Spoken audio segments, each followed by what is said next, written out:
What's going on, guys? I wanted to come on and talk about this story, and this was a Alabama mall shooting where a black man who served in who served in the forces, he was shot and killed by the cops when he was trying to stop the altercation. Now, this seems familiar with the story about the black security guard who was shot when he was trying to stop another white guy from shooting up place.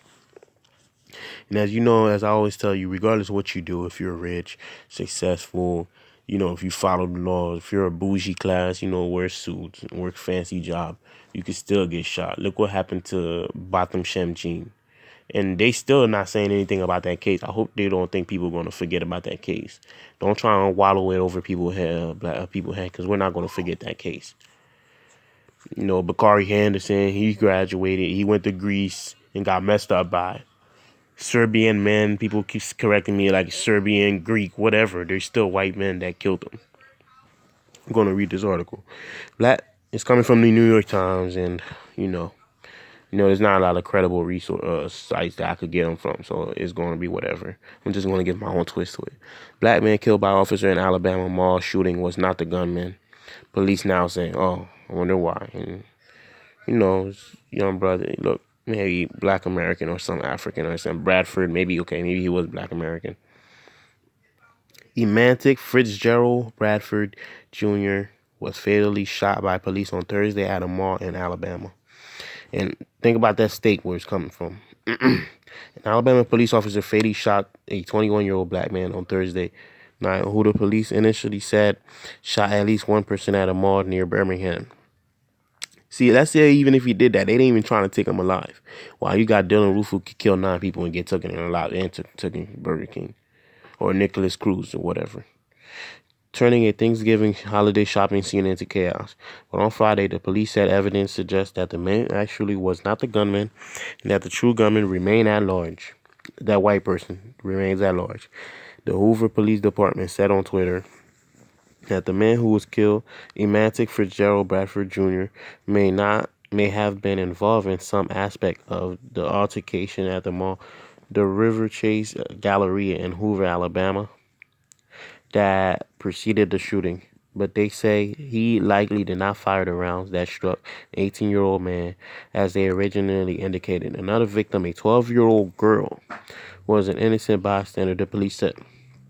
Both were hospitalized, but their conditions on Saturday were unavailable. Well, at least they didn't die.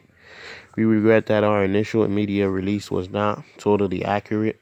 Yeah, because you don't really wait. As long as you can get that black person's face out there as soon as you can. But new evidence indicates that it was not. The police said, adding that the conclusion was based on interviews with witnesses and critical evidentiary items. I hope they interviewed some black people, not just white people. In their initial statement on Friday, the police said uninformed officers who were providing security at the mall encountered a suspect brandishing a pistol and shot him. It was not clear whether the officers believed Mr. Bradford fired or intended to fire before he was killed. Mr. Bradford's mother, April Pipkins, said in an interview on Saturday that Mr. Bradford was living with her near Birmingham, where he had been raised. Mr. Bradford, who is better known as EJ, would not have been involved in the shooting and might have been trying to protect the other people in the mall, she said. This was not his character at all, she said. He loved life and he loved people. He was licensed to carry a firearm, she said. Alabama generally does not prohibit people from carrying firearms in public, according to Gifford Law Center to prevent gun violence. An emotional news conference held by Mr. Bradford's relative on Sunday, one collapsed in tears part way. Two of his family members said they were not notified of his death by the Hoover police, but instead learned it through social media. Isn't that a shame? Mr. Bradford's father, Emantic Bradford Sr., said that he called the police Thursday night upon hearing of his son's shooting and that he was told he would get a call back in 10 minutes, but he never did, he said, and it was several hours before he called again and was able to talk to someone from the Jefferson County Sheriff Office at the scene. This happened in the J.C. Penney section in the thing, I'm guessing. It hurts me more. It hurts me to the core. My son is gone, the elder Mr. Bradford said at the news conference. Anthony Thomas, Mr. Bradford's uncle, said he wanted the police to release all the videos from the mall that day. He was an honorable young man who was assassinated. Yeah, that's true to some extent. Mr. Bradford said Miss Pipkins, represented by Benjamin. Oh my God, not Benjamin Crump. Oh my God, a Tallahassee, Florida lawyer who was in the past representative the families like of Trayvon Martin, Michael Brown, and Tamir Rice, and didn't get not one of those police officers convicted. Not one of them. So you could tell he's a terrible lawyer. So there's nothing going to come out of this one. Mr. Crump said the Hoover police had tarnished Mr. Bradford's character by jumping to conclusion and he was a criminal because he was a black man. He was trying to be somebody who helped save people. Yeah, he was killed, Mr. Crump said. Mr. Bradford received a general discharge from the United States Army in August.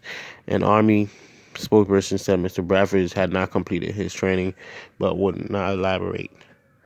Catherine Gregg Rector, a spokesperson of the Hoover Police Department, said on Thursday that it would be inappropriate to answer questions about the circumstances about Mr. Bradford's death because the Alabama Law Enforcement Agency was leading the investigation.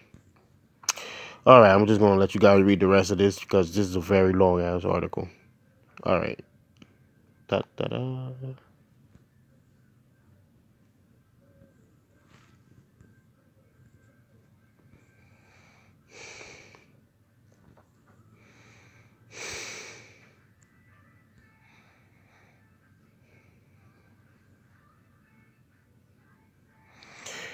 All right, guys. So basically, you get what the gist of this is about. Basically, regardless if you serve in the military, I basically already talked about it.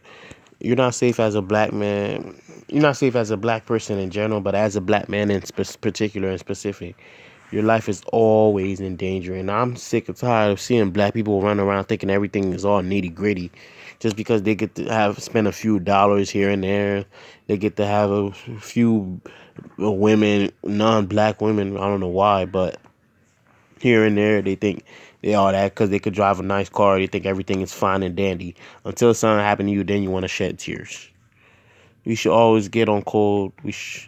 And to get on code, you gotta spend money within each other, supporting black businesses and all that stuff. I can't tell you stay out of white establishment because it's basically everywhere. I can't tell you to really bank black because the only black bank I know is One United Bank, and they do not have that many sites around all 50 states like Bank of America or Wells Fargo and them have. But all I could tell you is what I usually tell you at the end of every video, because I'm not going to know every single one of you. And that's to exercise your Second Amendment rights. Stay within groups, protect yourself, protect each other. Stay out of unknown areas, and be careful of certain people within our community because we're not all good people. But I want to say rest in peace to Mr. Emantic Fitzgerald Bradford Jr. And my condolences go out to the Bradford family. And we lost another one. It's sad that we're killing each other and we're also getting killed by cops and white supremacists and all that stuff. We are literally at war, and some of us don't want to wake up to it and see it. But I hope those of you who listen to me do wake up and see that. You guys let me know. Or if you listen to Tariq Nasheed or Phil the Advice Show or Torian Rain, it's all the same thing. Your World, also known as Harvey. Nicole's View, Kimberly Frazier, Nada Says, a lot of other people I listen to. You guys will know that we're at war and we're the main target. You guys let me know what you think in the comments, subscribe, share the video.